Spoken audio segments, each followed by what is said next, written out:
Drawing monsters is a pretty simple yet easy thing to do if you have the drawing capabilities of doing so. It's just like drawing any character. And all you really need is your imagination, creativity, and drawing skills.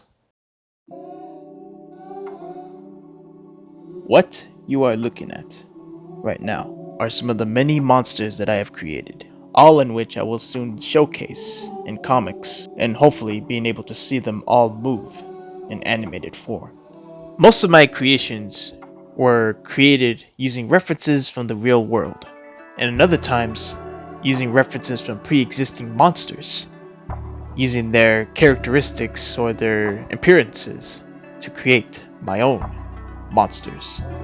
And then, of course, once I have my visuals and references in hand, I then let my imagination and creativity take over to create my own monsters. Over the years, I've made so many monsters that it's pretty hard to keep track on them. However, there's one specific monster that I've created that is pretty well known. It's an original monster of mine called Exodus.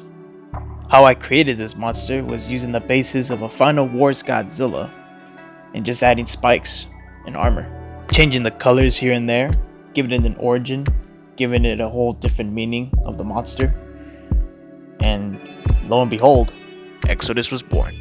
Believe it or not, there are quite a few of some of my followers asking me, how do I draw these monsters? Can you teach me how to draw some of these monsters? And it's kind of hard to explain, because again, a lot of people have their own way of drawing monsters. I'm not saying that my way is the definitive way of drawing monsters, but I'm pretty sure I'm not the only one that thinks this. I'm sure that there's other artists out there that have this sort of mindset. But what I'm about to show you, ladies and gentlemen, is my way of drawing monsters. Bring your paper and pencils, ladies and gentlemen, because I'm about to show you my way of drawing monsters. And if you want, you can go ahead and draw with me. With that being said, let's get started.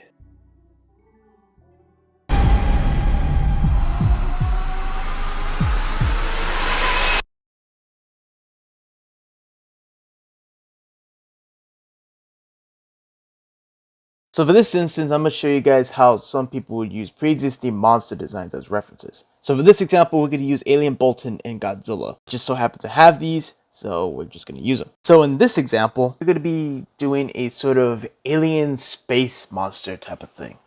You get to choose whether you want to depict this monster as an upright humanoid monster or a kaijin, or in some cases, like what we're doing right now, we are going to be doing a more of a upright monster, kind of Godzilla-esque upright position. I decided to take some of the certain aspects of both Godzilla and Bolton. Obviously, the alien aspects are from Bolton, adding into the whole space monster aspect of it. And of course, we're going to have these spikes protruding out of its back, which is reminiscent of the Godzilla design. But also keep in mind in this also is that when you're designing your own sort of monster while using pre-existing monsters as references, you should also add in your own take into the whole mix as well, which is why, as you can see, for the Bolton aspects, the claws on his arms here, they're not smooth. They're rather jagged and oddly proportioned, which is what the design aspect of what I was going for. Then, of course, after a few touches here and there, we finally have Barujira, which is a name I randomly came up with, mixing the Japanese names of Bolton and Godzilla. But yeah, this is one such example of two pre-existing established characters and mixing them up together to make your own monster. And another example we could do is take two pre-existing dinosaurs as references to make our own monster. Here, as you can see, we have a Therizinosaurus and a Yanchuanosaurus, which are new toy releases for the Jurassic World Dominion toy line, whatever. Similar to the Bolton and Godzilla mix, we're going to be doing the same thing for this one, only this time we're going to be exaggerating the proportions. We're going to go all in. Because once again, going back to what I said, you want to try to add in your own take on the mix as well. You can't just have two pre-existing monsters and just mix them up together. You have to add your little mix. Like adding that little sugar, spice, and everything nice. So in this drawing, as you can see right here, I exaggerated the beak part of the Therizinosaurus, adding in some more spikes than usual from the Yangchuanosaurus part of the design, adding a bit of extra spikes here and there, some exaggerated teeth, and just overall a freaking weird, bizarre mix of two different dinosaurs. And of course, after adding in the small details here and there, we finally have Zorgon. And not gonna lie, I kind of like the way this design turned out. It honestly looks like something you see from like an early 90s or 80s like kids movie where like it shows like a weird creepy monster that gives you nightmares or something. I don't know. But yeah, this is one such example of using two pre-existing dinosaurs or monsters to make your own. So now that I showed you guys how to use different pre-existing characters to make your own monster or character, the next segment we're going to be talking about is using references from nature, which means yes, we are going outside, which is something that I'm sure some of my viewers have not done in a while. Anyway, so you may wonder to yourself, what exactly are you trying to look for in nature? What kind of references are you trying to find? Well, it's really just simple. You have to find something that will probably catch your eye. Something that you can use as reference, such as these plants here, as you can see. I'm pretty sure you probably have a few thorn bushes or a few trees here and there that you can turn them into. Or, in some cases, you can even find insects of some kinds, such as bees, beetles, flies, or just any type of insect in general, and probably mix them up to something else. Or, you could also find, in this case, some common birds, or eagles, or hawks, anything. Anything that you see in nature, you can use as references. Once you have your references here and there, you can probably mentally remember those references, or you can go ahead and take pictures of it. For me, I always usually make a mental memory of like visuals of some of the things I've seen outside. But for this instance, I have to take a picture of it, so that way I'll be able to show you guys some of the many plants, creatures, objects that you'll probably find in your own backyard. Then once you have your reference, you can start drawing. So now for our first monster that we're going to be drawing, I'm going to be using these as references to make my first monster. Obviously, we're going to try to use many of these references as we can, while also mixing in your own imagination and your own creativity to make your own monster. Obviously, for this one, I'm going for more of a Heisei-esque kind of monster. A monster that would probably appear from an Heisei Ultraman show, like Ultraman Tiga or something like that. You know, we're going for something like this, but at the same time, still being able to make a monster of its own making, you know? So obviously taking the thorn parts from the thorn bushes, taking the lizard parts of it, and just adding in our own exaggerated features. Of course, we're going for more of an exaggerated look. We're not going so much accurate to how the references look, but we're going to use our imagination and the references to help us for this design. So obviously, as you can see right here in this part, as you can see, I'm going pretty much just adding in some of the basic details here and there. And of course, after adding in that final detail, this is the final result, as you can see. And going back to the images again, you could see from the certain parts of the references that I use for this monster. Like for example, the tail of the monster, it's stubby, just like how the image is on that. And of course, the leaves have sharp little edges around the leaf of the thorn bush. So that's one aspect that I used for the monster design. So yeah, again, there are lots of things you can use from those images alone as reference and implement them into your own design. And obviously, I let my imagination and creativity take over, and of course, this is what turned out. Alright, the next monster we're going to be trying to draw here is a rock beetle. Yes. And yes, I am fully aware that there is such a thing as a rock beetle. I am already fully aware of it. But obviously, with my design of this monster here, this, I would say, is a straight up rock beetle. Now, obviously, from the visuals, of course, I did, in fact, use a beetle and the rocks from my yard as references to create this thing. It wasn't really that difficult to come up with, you know. and the naming implication of it was just something I thought up on the spot. Now, of course, as you can see from the background right there, that is the monster in its disguised look. And yeah, I thought it turned out pretty good.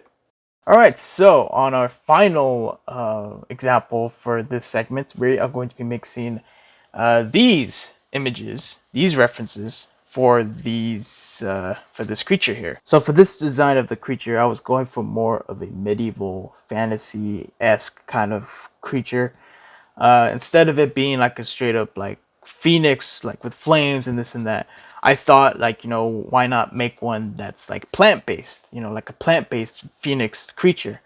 So I had that set in mind, and I thought like, I can do something like this. I could use these plants as the wings and use some of the thorny parts of the plant for the legs or the wings to give it more intimidation, and then use these particular plants, these thorny like plated plants for the horns and everything else like that, and of course the bird being the basis of it. All that with a lot of creativity and imagination, you can do that and mix it up to create this creature. And of course, with that being said, this is the final design of the creature, as you can see. But yeah, it is possible. It is very much possible to use references from nature to create your own monsters. Now at this point, we're going to be going to the section of creating our own monster. So on my Discord, I asked a few of my members to give me two different animal species. It doesn't have to be anything specific, just two different animals. And a few of my members provided, and we got some very interesting ones. A lot of you guys on my Discord server have pretty much given me a bunch of different animals. But I wanted to pick the ones that I found to be interesting to do and something to really just give you guys a sort of broad idea of what I mean about creating your own monster with two different animals. So the first one we're going to be doing is this one right here. We are going to be making our own dog monster or dog kaiju. So yeah, this is going to be an interesting one. So I honestly thought of making like animal pet monsters in the past, but I never really could think of one. So yeah, we're gonna be kind of doing our own thing. So yeah, obviously we got a Ceratosaurus on the bottom. So obviously I did say to pick two different animals. So yeah, we're gonna do a Ceratosaurus and a dog kaiju mix. So yeah, without further ado, ladies and gentlemen, let's get into this. So when I was drawing this dog kaiju, I was honestly kind of thinking like, okay, how should I depict it as? And I ultimately decided to depict it as something you would see from like an old 70s tokusatsu show or some like obscure dinosaur monster movie or something like that. So I wanted to give off that kind of vibe to the whole design, and obviously this was there was a lot of exaggerated features here and there, and obviously I wanted to add in some of my own thing to it. So yeah, doing this was really fun, and of course this is the final result here. You guys can decide on what the name should be. I have no idea what to call this thing, but it is what it is. Also, fun fact: there actually has been a dog kaiju in a tokusatsu show called Fireman or Fireman from 1973, I believe. Yeah, there's a dog monster in that series, and yeah, it's a pretty sad but wholesome episode, I guess you could call it. But yeah, it is what it is. All right, so for this one, we're going to be depicting a Giganotosaurus with a rhino, a white rhino. I believe that's what it is from the image I see. So for this one, I wanted to depict it as sort of a fantasy sci-fi monster. I wanted to depict something that you would see from like the Sci-Fi Channel or something like that. So, I went out of my way and just pretty much did what I did and added some of the horns here. I exaggerated a few of the features. Gave it a few tusks here, like a little lower jaw tusk. So that was a nice thing right there. And the hump spikes on the hump plates, however you want to call it, on the Giganotosaurus. I wanted to depict that part of the hump on the hump part of the rhino's neck there, as you can see. So I wanted to sort of do that part right there, and give it a whole like spiky finish. It's like a whole armored like monster kind of creature. And ultimately, this is what I got. So as you can see right here, this is I don't know. We could call it a giga rhino or something. Giga Rhino. I feel like just Giga Rhino should be like a good name, honestly. Giga Rhino. That's a perfect name. If we could have something as unimaginative as Warbat for a name of a monster, I'm pretty sure we could have Giga Rhino, guys. Come on. Who's with me? All right, so we have your average I believe that's an alligator or a crocodile. No, that I think that's an alligator. I'm sure it is. Or no, I think that's a crocodile because you can see the teeth right there. Actually, I don't even know. It's some form of crocodilian animal here we got, and we have a viper snake. So I wanted to depict this creature or monster kaiju as a sort of something you would see from like an old 70s monster movie, like just straight up an old 50s 60s monster. So for this one, I decided to make this monster an upright monster, and give it some of the little things here and there. So I gave him the little horn parts of the viper snake. So anyways, you can see here, adding in some of the little details here, putting in some of the armor parts here, the whole 9 yards. I can tell you that. So yeah, this is the final result. We could call this a Viper Gator or something. Yeah, Viper Gator, or yeah, we could call it Viper Gator. Yeah, that's good. Yeah. I think that flies. All right, and the last one here, we are going to be doing a prehensile tailed porcupine and a silky pygmy anteater. Yes, so we are going to be depicting these two animals together into one monster. So for this one, I was honestly thinking of a tokusatsu monster once again.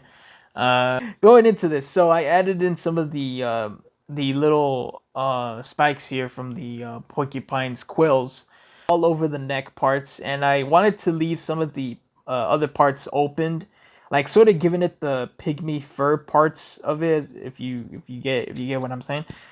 And adding this and that, and then obviously the pygmy claws here, the hand claws here, as you can see, are pretty much obvious of what they're gonna be. So yeah, there's those, and then adding in some, add just for the hell of it.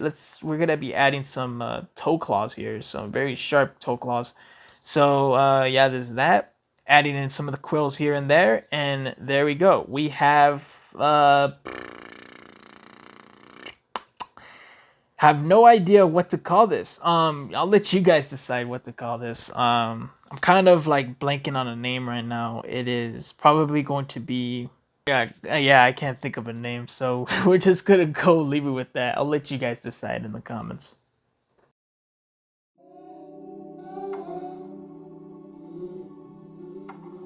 So that's pretty much it, ladies and gentlemen. So yeah, this is a video that I've honestly been thinking of wanting to skip, but at the same time, I honestly also really wanted to do it.